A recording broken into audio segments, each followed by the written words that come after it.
given trinomial is 4d squared plus 20d plus 25. So let's check first if the given trinomial is a perfect square. What we're going to do, so let's check the condition. Okay, first condition, check if the first term and the last term are both perfect square and are both positive. Okay, the first term is 4d squared. So this is positive. Yes, how about 25? Okay, then check if it is a perfect square. So 4 is a perfect square. What is the square root of 4? 2. How about d? D squared is a perfect square. Yes, because the exponent of the variable is divisible by 2 or even number. Okay, so how to get the square root?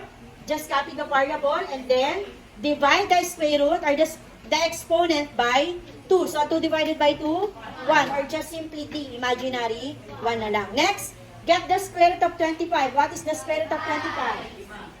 Okay, now, after getting the square root of the first term and the last term, the second step is, okay, so we're going to twice the product of the quantities that were squared. So meaning, we're going to get the product of the square root of the first term and the square root of the last term. Okay, this will become 2d times what?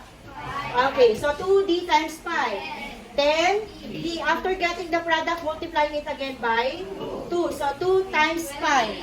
2 times 10d, 20d. Kailangan yung product is similar or equal sa middle term. Equal ba? If the given condition is satisfied, meaning the given trinomial is an example of perfect square. So, what we're going to do now? Okay, we're going to write a parenthesis. Inside the parenthesis, copy the operation at the middle term, which is, okay, plus or sum. Then, step number 2, we need to write the square root of the first term, which is, and the square root of the last term. Then, don't forget to write squared. Okay, who got the correct answer? Okay, very good.